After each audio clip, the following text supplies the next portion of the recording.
Anita, Mark Zuckerberg or Jack Dorsey? Oof, tough question. I would say neither, because Mark is for me too it's not in alignment with my values, and Jack Dorsey is too much spiritual and flowy. So I'm somewhere between them. So yeah. And then if I then ask you, Bill Gates or Steve Jobs? Steve Jobs. Okay, cool. Overtime or working on a weekend? Working on weekends. I prefer, for example, Saturday not to work, and on Sunday I already plan my week ahead, work through some emails. To be more productive, right? Yeah. MBA or hustler, in terms of if you need employee, who would be your first choice? I would say hustler, but this year changed my mind because you started MBA. I started an MBA, yeah. So that's so funny, yeah. Read a book or listen to the podcast? Hard question. I prefer reading books, but I started listening a lot of podcasts when I do chores or something where I can save my time in terms of feeling productive, or commuting or something like that. So I do both, yeah. And what would you say it's your favorite podcast beside Chair, of course? Joe Rogan, yeah. Oh, cool. Yeah. And your favorite book? 4 Steps to the Epiphany, regarding the Steve Blank and how to build products. Book before Lean Startup, right? I think so, yeah. Yeah. If you can choose one word, what is your biggest motivation? My family. So, again, only in one word, most important trait in business? Resilience. Resilience, cool. For sure, yeah.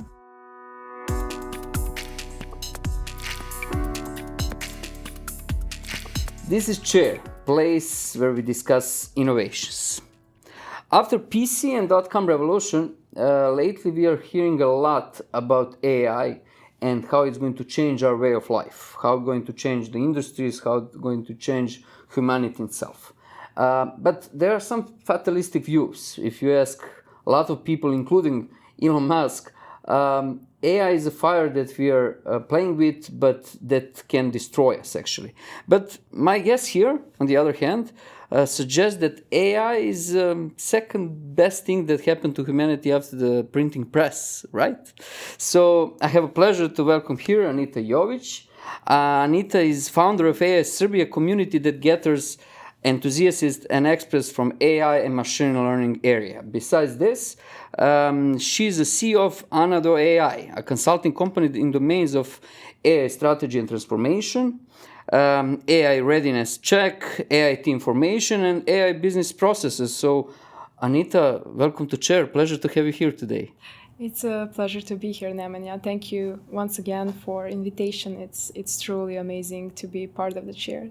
I'm so excited about our conversation because AI is a buzzword, but it's not just a buzzword. It's happening all around us in all domains, and it's a hot topic lately. So I think we are going to have interesting things to cover today. But I want to start first with what I mentioned about fatalistic view of the AI. And I want to ask you on your perspective, of course, but again, what is realistic and what is science fiction, and where we are going with this?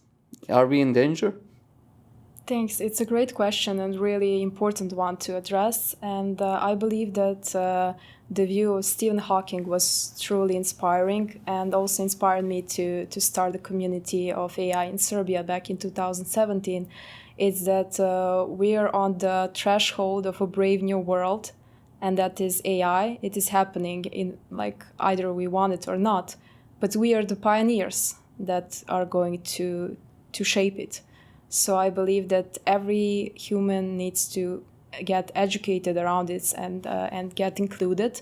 That's why we started AI Serbia to educate more people on what it is and it is just a tool, like it's, as you said, it's the most important, not only just since printing press, but also electricity. A lot of people also mention blockchain is the second electricity, AI is second electricity.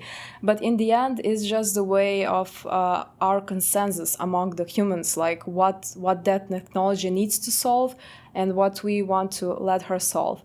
The problem is that development is going much faster than the policies and like the whole gathering and consensus in the human area. So I believe that we need to include more people even faster because, for example, not popular opinion as well, like regarding the nuke bomb, like it was the same policies were made after the disaster happened. Yeah. So that's why it's really highly important to get the policies in place faster, and that is what EU is doing, and find a balance between innovation and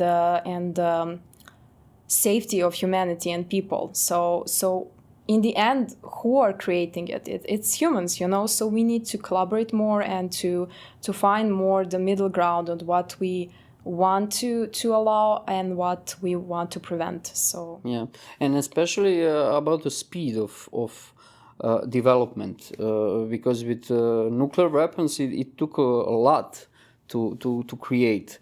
And even then, we didn't have a time to address it before a disaster or strike happens, however you want to name it. But with AI, it's progressing extremely fast, and it's a question if we can address it fast enough before some new disaster comes. that's true. That's why a lot of let's say, policy that are implemented and guidance around ethics and AI in EU and globally are kind of preventing you to do the algorithms if you're not checking some of the points that are in some way like preventing this. But you're right, like Elon Musk also says about that, and even the smartest people on the earth are working on this problem. It's not just we talking about it or like communities and engineers, etc. It's like really super like smart philosophers and also ethicists as well as lawyers are working on this. So it is the progress in preventing it and making it safe is also fast as the development. Not maybe as fast, but it is like it is better than we did in the history before. Yeah. Let's concentrate now on the AI Serbia. It's an interesting organization, and you founded it actually. What drive did you have behind it to start AI Serbia? Yeah, as I said, back in 2017, I was on a web summit and I heard a speech of Stephen Hawking, and I was like, okay, I'm not at that moment, I'm not like AI expert, I'm not like experienced in this field, but what I have is resources to build a platform that can connect people and provide the knowledge. So education was my primary goal, like to educate as much as more people as possible and to gather them, like to provide them a space where they can gather around and share thoughts and share on what they're working on, how they can help each other, and what are the values and goals that they represent. So it is like a place where we actually gather like approximately 1,500 members at this point. Cool. So back in 2017, it scaled pretty fastly as well. In 6 months, we gathered around 500 people. And in every event, we have more than 100 people like participating in person.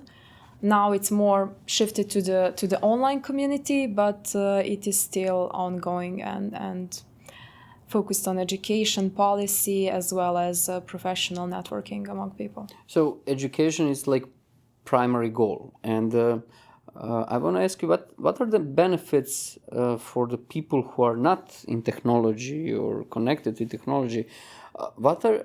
Is there any benefits for them to learn about AI? Of course, yeah. AI is part of most of the iPhones that you own, and AI is like in the end algorithms and how how it manage the data and software behind it. So it is part of our lives, like everyday life, we want it or not. So it's really beneficial to learn about it. In the end, it saves your time. You can use many tools that augment your like capacity in terms of what you can do, like if you want to save time, or if you want to do better process management, or if you want to be in the end better in some way, and in the end I believe that if you use tools that are powered by AI, you can also learn more about yourself and what is your strengths, and what is your some areas where you're not so fast as this tool, so you can use it as your extension, not as your replacement. So that is a common misconception that you will be totally replaced by AI. Yes, a lot of jobs are going to get transformed, and a lot of people will need to pre-qualify for other jobs that are going to be created. But in the end, I read a lot. I think that Nikola Tesla also addressed it as a really great potential for humankind. And what we lack, I think, in the nowadays society is not by tools that we use, but the morality by which we use it. So it's in the end about the humans, about the people. Like how do we use it? You can, it's. Maybe it's not a good comparison, but with an axe you can create a beautiful wooden table, and you can do some monstrous things, so it is how you use the tool and why you use it. So it is upon us. That's why Stephen Hawking said that we are the pioneers of this technology, and we are the ones who determine where it goes in the best case scenario. So you gave many interesting examples, and I know that AI is used today in economics, consulting, of course, in IT. But can you give me a couple of more examples of some unusual usage of AI? Something that is not so obvious, let's say like that. Yeah, for example, in forestry, there is a lot of policies also in place. For example, you cannot build some furniture from, for example, from the trees from Brazil in Russia, because there is some policies in between. So they use, for example, AI software to scan the tree and see from which area it is, based on scientific knowledge, where it shows so from cool. Exactly which region it is. And that's how companies save a lot of money, because if they got the trees that are unlegally cut in their production, then they get massive fines. So that is how they use AI to improve and to track if trees are not legally cut and are from black markets. Let's talk about AI transformation. It's an interesting term, and it's connected, of course, about business needs and AI usage in business. So let's start first with problems that AI can solve for the businesses. Yes, it can solve a lot of problems. It depends on the use case, and also it's more of a horizontal approach. People usually envision it as a horizontal, like AI using it in specific technologies, but cherry pick something and but at this moment of time it's truly horizontal. So it covers a lot of use cases, a lot of industries, as I said, in forestry, in health tech, in even getting into the prop tech at the moment, like property technologies, etc. So it's really becoming a part of every technology you can imagine and every use case. And when it comes to AI transformation, I think its concept, the first time I heard about it, it's from Andrew Ng, the founder of deep learning AI. and he's the co-founder, I think, of Coursera, if I'm not wrong, because there's a couple of these similar platforms. And what he introduced it as is like a second step after the digital transformation. So digital transformation really needs to happen before you can even talk about AI transformation, because you need to have data sorted out and everything. You cannot like digital processes. You cannot do AI transformation when you have paper still. It's like it's like even ridiculous to think about it. But by McKinsey, like research, they said that any company that introduces AI transformation will double their cash flows in just like 2 years. But anybody who avoids it is going to go 20% less, like per every year. So it is like a really important topic. And that's their projection for like right now, or right now. Yeah. Wow. Yeah.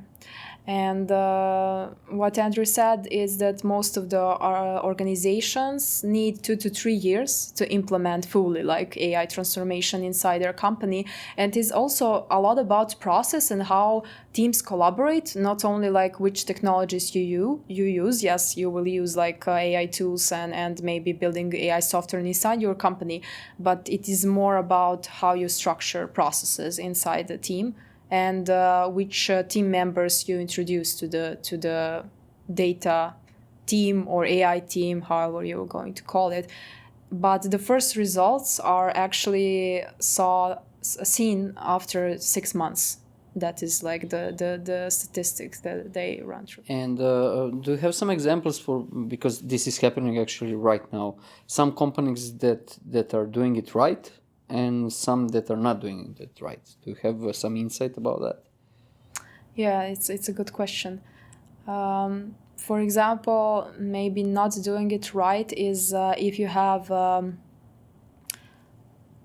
let's say in HR, like you have a lot of CVs, a lot of recorded material, but you don't use it properly. So it's really a lot of data that's like a lot of mess that you need. Just sitting there without any usage it can have a insights. tangible like use case, but it depends on what you want to focus.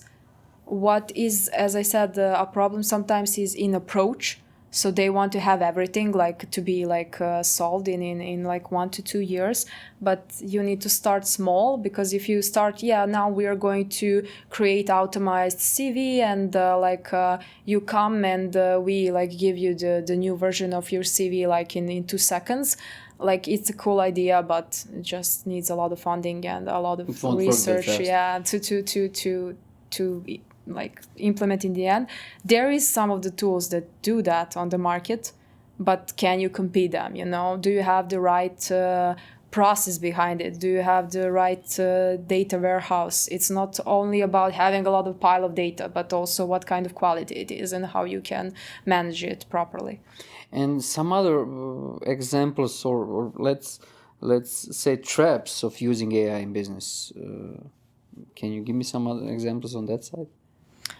Yeah, it's when you think that you need AI, but in the end you just need maybe a really, really simple solution. So a lot of people... So overdoing it, right? Yeah, overdoing it. A lot of people go there and it's like, we need machine learning, but in the end you just need the simplest tool you can find on the market that you pay $10, and it solves your problem. So you need, like, people usually either don't understand it well and then went to it because of the hype, or they just want to have that in their portfolio so they can raise more money and be more cool and have a better employer branding, because they will attract more cool engineers on board, because they think they will work on a really cool projects, but that doesn't last long. People are smart, so they understood really fastly, even after like 2 to 3 interviews. If they ask like what they're going to work on, they understand that it's more like okay, we just talk about data and AI more than doing it.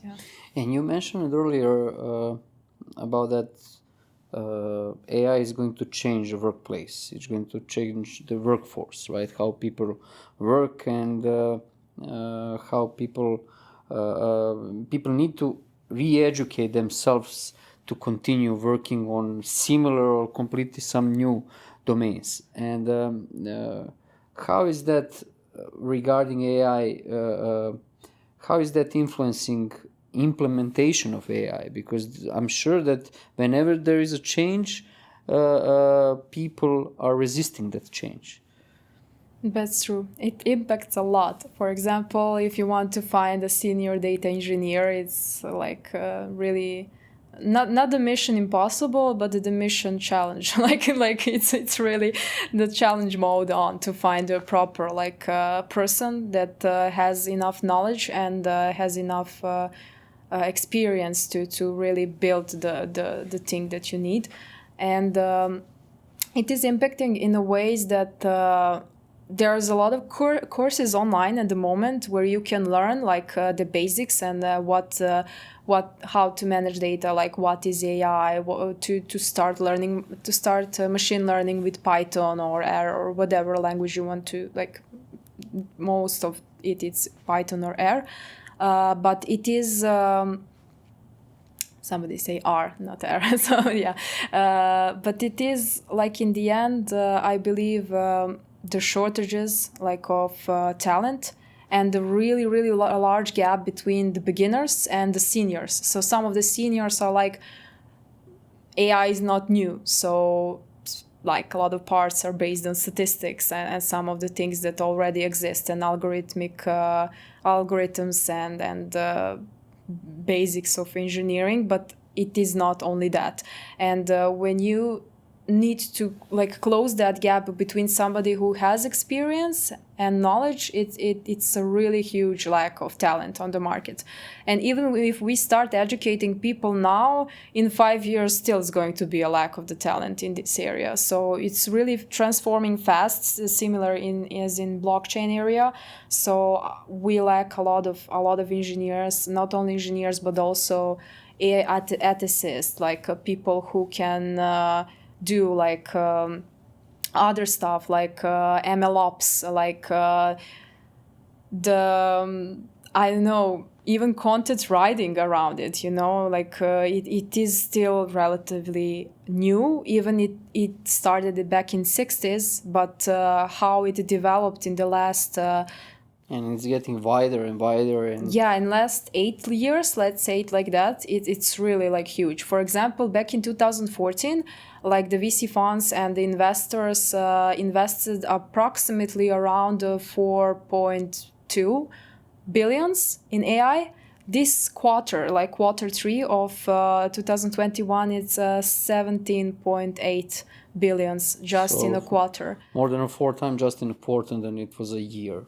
Yeah, for example, quarter 1 2020 was approximately 6.3 billion, so it's three times more than last year. So it's yes. A lot of money get pumped into it, and this is only money for startups. And in corporations, I cannot even imagine how much money is there. But a lot of people are becoming aware that the old educational system cannot compete with it. Even if I think that we implemented AI in our elementary schools, which is quite interesting, but still we need as a subject, not maybe as a subject, but maybe part of some mathematics class. Yes, but still it is falling behind. We need new models. For example, Springboard is doing really cool stuff. They're not only doing an AI online school, but they also collaborate with corporations, companies, etc. So they have mentors inside the company, and they work exactly on the projects right away. So it is really a cool model. I think there is a lot other companies also that having the similar model, but the point is to merge the education with the hands-on experience. And most of the time, hands-on experience is lacking because engineers, for example, I have one friend, she went from electrical engineering and from energetics, and she wanted to get into the ML and AI to understand it better. She went through all like courses and everything. She really did a perfect job on learning machine learning and everything, but you need to find a project, and it's really hard to find the first job as somebody who just shifted. I can imagine. And earlier you mentioned the ethicist, and I want to touch base on that, on ethics in the AI. How you approach this subject? By collaboration, for sure. What I love the most that shifted in Serbia is that we created a coalition of NGOs and companies and some individuals that are going to collaborate together on building the AI framework for Serbia. It will be like something similar to EU, but we already sent the letter to the government that we want to work together on this and to just make it happen, because it's part of our AI strategy, and Serbia is among not a few, but a few countries in the region that had AI, they have AI strategy for 2023, I think, until 2023. So we are going to work on that, and I'm really proud that we move it forward in terms of to collaborate together, because that is like we have lawyers also for open data, some NGOs, and like it's really moving in the right direction, because if you talk about ethics, you need to include like the lawyers, the philosophers, the data, legal stuff around data, GDPR, like a lot of policies and guidance. For example, EU, they have ethical AI guide, and as well as their new framework that they introduced this April. So it is one of the most advanced and most limiting in the world. I think that is why a lot of startups get like a little bit angry, because they're like, oh, we're going to fall behind China and what's going on in Silicon Valley? Usually America. they're always pioneers in this area. How is ethics of AI? How they are working there on this subject? It's quite interesting. For example, I have a friend that is, she was like also part of AI Serbia meetup, like she was a speaker, and she's a CEO of, it's called Ethical Intelligence Company, and they are the first to introduce AI, ethics in AI magazine and frameworks, etc. So they're more going in a direction of ethics as a service. So to have one person that can be a consultant and understand like what are the benefits and what are the risks, like for some of the projects that you can work on. For example, many people that build products don't think about maybe a third level user. For example, if you're building an app for children and you're going to collect that data, your third user or like somebody who is impacted by that app are professors, and the third user, second are professors, and the third are parents, So they're super important as well, and people don't think about it, how they are going to be impacted as well. When we build products, we usually go into this is the roadmap, this is our end user, this is the features, but we don't think about the impact and how big it can be if something goes wrong. And in the end, it is really important to build a good company culture from the very first start, and then you're kind of a little bit lowering that probability for the mistake. As there is like a case called Volkswagen, when they were I think in Volkswagen vehicles they were not checking like the air pollution properly, so they set the software so it kind of cheats on the tests. and in the end they had like impacted brand, like that they needed paid to like solve 50 billion fines and yeah, like so they needed to solve this problem with their branding for the next 7-8 years to just go back to having that image that they are like environmentally friendly. So you can like with little small thing that you didn't think about, like you can have a huge and massive impact on fines and also in brand and the image of the culture, because company, sorry, because in the end it's all about the trust. Yeah. Like if the users don't trust your product, like you are doomed. Yeah. That's it, you're done. Yeah. Yeah. So we are coming to the future part of our conversation, and The crystal ball. crystal ball. The most exciting part but of every before futurist. you start talking with the crystal ball, I want you to tell me what were the biggest AI innovations in the last 5 years, let's say like that. Can you mention some and elaborate on some? So I can imagine it's pretty interesting subject. Yeah, sure. I believe that every professional will say something different because, as they said, like AI will touch upon every vertical existing by 2030. So it is depend from which industry you are. That's the most interesting maybe innovation for that individual.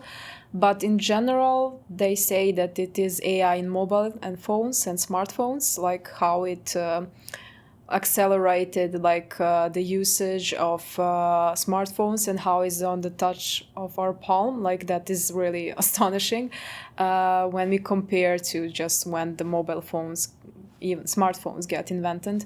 So that's one, as well as AI in IoT, so the IoT devices. What else will I add? GPT-3 for sure, from OpenAI. Like we also did a hackathon with them together, like back in April, where we gather around like different individuals to work on hackathon and give them access to API of OpenAI GPT-3 tool. So the use cases are tremendous. Like you can, for example, create a use case where you can like run through the data just in a couple of seconds. For example, instead of calling, if you're a director of a hospital, instead of calling your staff and asking how many, I don't know, patients with a broken knee we had like last year, you can ask the tool that is built upon the GPT-3, like with voice or with text, like how many patients we had, and then it will answer as a human assistant in just a couple of milliseconds. So it is going and not only like telling you the data, but like consciously at least thinking what are the most important parts and what the tool needs to elaborate on. There is also tools for if you like collide a lot of research papers together. So you don't have to read through all of them, but you just get the summary of what is the most relevant in that research papers. And you can, for example, if you give it to a human to read through all that paper and give you the conclusion, the tool will like give you 4 to 5 sentences and saying, hey, this is the most important part and it is the most relevant. So cool. Yeah, it's really, and it's like saving a lot of time for people to, it's more like operational stuff that maybe does not require a lot of like let's say invested time as we need to read it and to understand it. But in the same time, like human creativity and everything around it and the reasoning is also super relevant. But it is, as I said, more of augmented tool that provides you with more relevant data and more like speed to do it, you know. That one, GPT-3, they also create, the first usage is to create new articles. For example, if you want to write article about AI in health tech, like you can use GPT-3 because they gather around like all that data from the internet and just for example, hey, like GPT-3, create me like an article about the 5 top use cases in health tech in 2021, and you will get the blog post around it. So it depends. There is a lot of usage. You can even use it to put all like how is that called, when you dream something. We had that on our hackathon. That was the idea of one Serbian lady that was there. She's a researcher, and that was the idea of her team. It's publicly available, so I can talk about it. So it's recorded and publicly published on YouTube. It is like a dream catcher. Like, for example, if you dream about tree, like, you don't need to go through all this book of dreams, but also it gives you a dream analysis based on psychology, like what that can potentially mean, like that particular dream, not only a tree, but hey, I dreamed a tree that is in the middle of the ocean, like levitating, And whatever. It's like some random stuff, and then you get the analysis from the GPT-3 tool, what that can possibly mean by like some wow, yeah, that's cool, psychology. So back to the crystal ball and future. What, by your opinion, what is the future of AI? Where that is leading us as a humanity, and what will bring to us? It's a really hard question because I don't That's why I left it for the end. Yeah, I don't like to. I don't like to talk about future because as there is like a job description called futurist. I think it's the most coolest job ever because you just predict and like it may happen or not. You can be a fool or you can be correct. So it is like in like 50-50 chance. But I believe that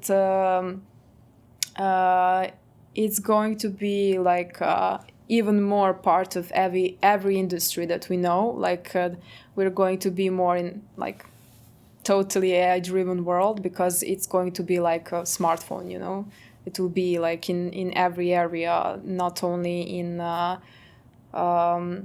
industry that we have today, but it will be through 5G and through like IoT, like more data will be all around us, and a lot of tools are going to be built. You see it through like investments in startup that is going to be part of every tool that we use. It doesn't mean in the end that is going to be like controlled or like really scary, bad, because for example there is a tool that automates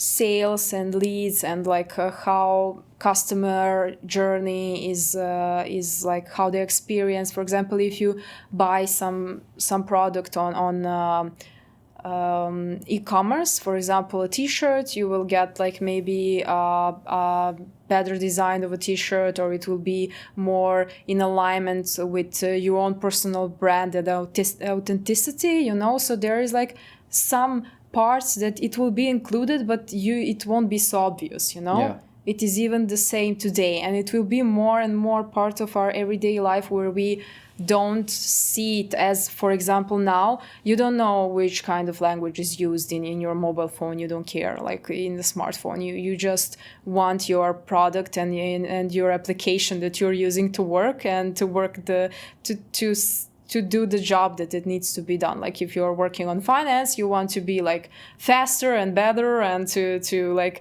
tell your predictions of your like home budget, like where you need to cut some stuff, etc. And you don't need to hire a separate person to do it for you now. You can do it in an application. So I think we're more moving in that direction, that it will be even more included in our life, but not so obvious, to know like, hey, this tool is AI powered. It just be another like tool, another software that we use. So that, and also education is going to be huge.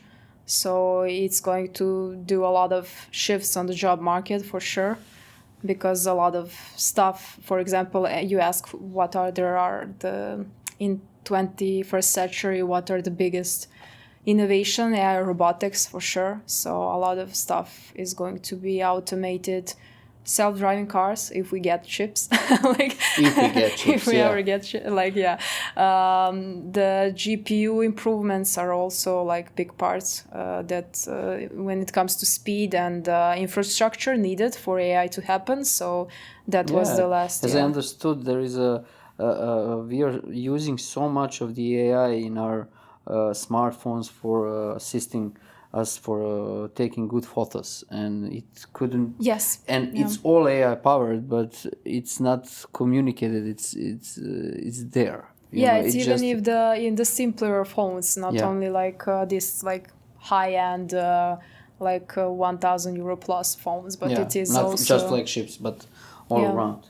Yeah, while I was researching for our conversation and your appearance in chair, of course I was researching about AI, but I came to term of AGI. And can you tell me first what is the difference, and